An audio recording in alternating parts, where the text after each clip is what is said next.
देखिए 3 नंबर प्रश्न, 3 नंबर प्रश्न में है कि ठेके का निविदा मूल्य ज्ञात करना, यानी कॉन्ट्रैक्ट का जो वास्तव में मूल्य होगा, कॉन्ट्रैक्ट प्राइस जितना होगा उसके बारे में कोई चर्चा ही नहीं किया हुआ है।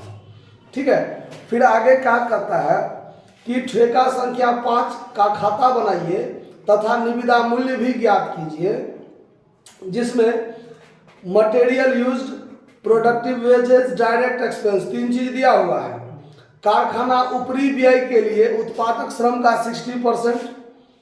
उसके बाद कहता है कार्यालय ऊपरी व्यय हेतु कारखाना परिव्यय का 12.5% प्रावधान कीजिए और निविदा मूल्य पर 15% लाभ बताइए। आपने आउटपुट फर्स्ट जो पढ़ा है, तो आउटपुट फर्स्ट पढ़ने के क्रम में ये कारखाना ऊपरी व्यय क्या होता है, कार्यालय ऊपरी व्यय क्या होता है और प्राइम कॉस्ट क्या होता है, वेजेज का कितना प्रतिशत कारखाना ऊपरी व्यय लगता है, ये सब सारा बात आपने देखा है। ठीक है, तो इस सवाल को बनाने के लिए आपको सबसे पहले कॉन्ट्रैक्ट अकाउंट का फॉर्मेट बना लेते हैं। कॉन्ट्रैक्ट अकाउंट, ठीक है, कॉन्ट्रैक्ट अकाउंट, यहाँ कॉन्ट्रैक्ट नंबर लिख दीजिए, कॉन्ट्रैक्ट नंबर 5, कॉन्ट्रैक्ट प्राइस इसके बारे में दिया हुआ है ही नहीं। अब आप यहाँ पर फॉर्मेट खींच दीजिए, फॉर्मेट खींच लीजिए। हर एक स्टेप, अगर आप चाहते हैं कि हम स्टेप बाय स्टेप हर एक स्टेप को अलग अलग करते चले तो वैसे भी आप बना सकते हैं। तो जैसे कि आप शुरुआत में मटेरियल यूज्ड है यहाँ, तो to material used, to labour और टू डायरेक्ट एक्सपेंस, ये 3 तरह के खर्चे आपको सवाल में दिया हुआ है। आपको दिया हुआ है 3000 का मटेरियल है, 2300 का लेबर है और डायरेक्ट एक्सपेंस है 250 का। ये तीनों को जोड़ के प्राइम कॉस्ट होता है कि नहीं होता है। अगर सवाल में दिया हुआ है कि कारखाना ऊपरी व्यय का श्रम का 60%, अगर कहता मूल परिव्यय का, तो इन तीनों का जोड़ के तब 60% लगाते हैं। लेकिन कहता है कि वेजेज का, यानी यहाँ जो लेबर है उसी का आपको लगना है कितना परसेंट, 60%। तो यहाँ लिख दीजिए फैक्ट्री ओवरहेड, तो फैक्ट्री ओवरहेड 60% ऑफ लेबर है कि नहीं है।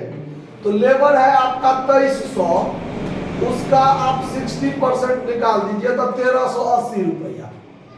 आया बात समझ में? इसमें तो नहीं कोई दिक्कत है। ठीक, अगर हम अब आगे कहता है, अब आगे क्या कहता है कि कार्यालय ऊपरी व्यय, कारखाना परिव्यय। देखिए कारखाना ऊपरी व्यय और परिव्यय, ये 2 बात समझना पड़ेगा। कारखाना ऊपरी व्यय हुआ बस इतना ही, ये इतना ही, और कारखाना परिव्यय हुआ ये पूरा को जोड़ के, होता है कि नहीं होता है। तो सवाल में जो कहता है ऑफिस ओवरहेड, ये है कितना परसेंट है, 12.5%, 12.5%, तो 12.5% ऑन वर्क कॉस्ट, किसका, वर्क कॉस्ट का। तो अब वर्क कॉस्ट कितना, ये तो हमको पता नहीं है, तो ये चारों को जोड़ेंगे तब ना पता चलेगा। आया बात समझिए। तो देखिए, या तो इसको चारों को जोड़ के आप एक बार में निकाल लीजिए, या इसको और बेहतर तरीका से दिखाने के लिए स्टेप बाय स्टेप बना दीजिए। जैसे यहाँ पर हम टोटल कर लेते हैं, इसको यहाँ मिटा लेते हैं। अब इस टोटल को अगर हम जोड़ लेंगे तो जोड़ के हो गया 1380 प्लस 250 प्लस 23 300, ये 3000 यानी 5300 हुआ ना, 5300 जोड़ के हुआ 6930। अब हम यहाँ पर भी 6930, ये हो जाएगा बाय बैलेंस CD, ये आपका निकला वर्क कॉस्ट। अभी तक जो खर्चा हुआ 6930। अब ये तो क्लियर हो गया मेरा वर्क कॉस्ट इतना। अब हम सेकेंड स्टेप में चलेंगे, यहां से यहां तक का बात खत्म। अब ये खर्चा 6930 टू वर्क कॉस्ट, हम स्पष्ट लिख दिए कि हमारा वर्क कॉस्ट इतना। क्लियर? अब इससे ऊपर हमको ध्यान नहीं देना है, स्टेप बाय स्टेप निकाल लिए। अब यहाँ लिखेंगे टू ऑफिस ओवर है 12.5% ऑफ वर्क कॉस्ट। ये जो वर्क कॉस्ट है उसी का 12.5% गुने 12.5%, 866 रुपया 25 पैसा। 866 रुपया 25 पैसा हम दशमलव में नहीं ले जाना चाहते हैं, तो 25 पैसा को छोड़ दिए। आंसर में आपको दशमलव में तो देना चाहते हैं तो दे भी सकते हैं, नहीं देना है नहीं भी दे सकते हैं। वो दशमलव में ले जाइएगा तो ज्यादा माथा पेची बढ़ जाएगा, दशमलव को हटा के चलिए। ये दोनों जोड़ के हमारा हो गया कौन चीज? तो ये हो गया हमारा टोटल कॉस्ट। ये क्या हो गया? अब एक स्टेप हम और निकाल लिए, एक स्टेप और निकाल लिए। इसमें हम जोड़ दीजिए 6930 प्लस 866 7796।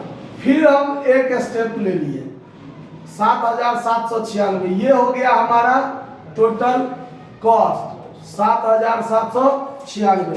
फिर यहाँ कर लीजिए ये बैलेंस CD, ये बैलेंस CD जो हमारा टोटल कॉस्ट। फिर यहाँ पर आ जाएगा तो to balance BD total cost. ये टोटल कॉस्ट का रूप है 7796। यानी कॉन्ट्रैक्ट पर हमारा अभी तक इतना खर्च हुआ। समझ में आ रहा बात कि कोई इधर पर ही में गड़बड़ नहीं हो रहा है? ठीक, वीडियो ज्यादा लंबा ना हो जाए इसीलिए थोड़ा जल्दी में बता देते हैं, है कि नहीं? दिक्कत हो तो फिर बोल दीजिए। चलिए टू बैलेंस BD हो गया, इतना खर्चा। अब सवाल में क्या कहता है कि आपका जो टेंडर प्राइस होगा, आपके कॉन्ट्रैक्ट का जो निविदा मूल्य होगा, उस पर 15% हम लाभ लेना चाहते हैं। तो हमारा पास तो टेंडर प्राइस है नहीं, और जो हमारा टेंडर प्राइस होगा हम यहाँ पर बाय कॉन्ट्रैक्ट से लेंगे कि नहीं लेंगे? बाय कॉन्ट्रैक्ट अकाउंट यहाँ पर पूरा टेंडर प्राइस हम लेंगे कि नहीं लेंगे? तो हमारा टेंडर प्राइस कितना होगा वो तो हमको पता नहीं है पता नहीं है पता। तो हम यहाँ पर उसका कैलकुलेशन कर लेते हैं, कैलकुलेशन ऑफ टेंडर प्राइस हम मान लेंगे। याद रखिए एक सूत्र तरीका भी आप बना सकते हैं कि सूत्र पर आप सूत्र तरीका से कैसे होगा देख लीजिए। आप डायरेक्ट लिखिएगा टेंडर प्राइस बराबर आपका जो टोटल कॉस्ट है TC मतलब टोटल कॉस्ट गुने 100 बट्टा 100 minus percentage profit on tender price TP मतलब टेंडर प्राइस। ठीक है, तो आप यहां पर क्या कर दीजिए, तो आपका टेंडर टोटल कॉस्ट तो आपको पता है कि 7796 है, टोटल कॉस्ट पता है ना। तो टोटल कॉस्ट गुने 100 अब बट्टा 100 में से 15% हद कहता है टेंडर प्राइस पर प्रॉफिट, वो 15 आप घटा दीजिए। तो 7796 गुने 100 बट्टा में क्या हो जाएगा 85। अब आप इसका कैलकुलेशन कीजिए तो 7796/00 भागा 85 तो 9171 रुपया 76 पैसा, यानी कि 9172 रुपया हमारा क्या हो गया टेंडर प्राइस। तो आपका टेंडर प्राइस 9172 रुपया हो गया। अब यहाँ पर हम 9172 रुपया अगर हम लेंगे 9172 तो अंतर की राशि जो होगा वो हमारा प्रॉफिट होगा, टू PL अकाउंट प्रॉफिट। और ये जो प्रॉफिट होगा हमारा 9172 माइनस 7796 है ना, तो कितना हो गया 1376। ये 1376 रुपया हमारा प्रॉफिट हुआ, जो इसका 15% ही होगा, इसका 15% ये होगा ही होगा। ये तो एक प्रोसेस हो गया। अगर सूत्र मान लीजिए आपको याद रहा तो दूसरा मेथड, सेकेंड मेथड पर ध्यान दीजिए। यदि आपके पास सूत्र याद न रहे और कहता है टेंडर प्राइस पर प्रॉफिट, तो क्या करेंगे, तो मान लेंगे let tender price equal to X, और अब लीजिए आप कौन चीज प्रॉफिट। तो प्रॉफिट टेंडर प्राइस का 15% प्रॉफिट लेंगे ना, तो 15x बटा कितना 100। अब क्या कीजिए, तो देखिए टेंडर प्राइस में से यदि हम प्रॉफिट को घटा लें तो हमारा कॉस्ट प्राइस में बचेगा, बचेगा कि नहीं बचेगा। तो टेंडर प्राइस है आपका x, x में से 15x बटा 100 घटाइए तो आपका टेंडर प्राइस 7,700 क्या है। कैलकुलेशन कीजिएगा तब 85x बटा 100 बराबर 7,796, इसीलिए x बराबर जगह कम है, x बराबर कीजिएगा तो इस दोनों को गुना कीजिएगा और 85 यहाँ भाग दीजिएगा कि नहीं भाग दीजिएगा। तो 7,796 गुने 100 अब भागा में ये 85 यहाँ आ जाएगा।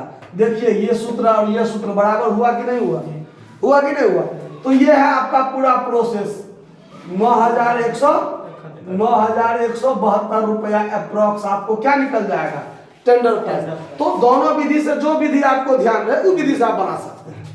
क्लियर बात, कोई दिक्कत समझ में हुआ है कि नहीं आया, समझ में आ गया क्लियर, नोट कर लीजिए। धन्यवाद।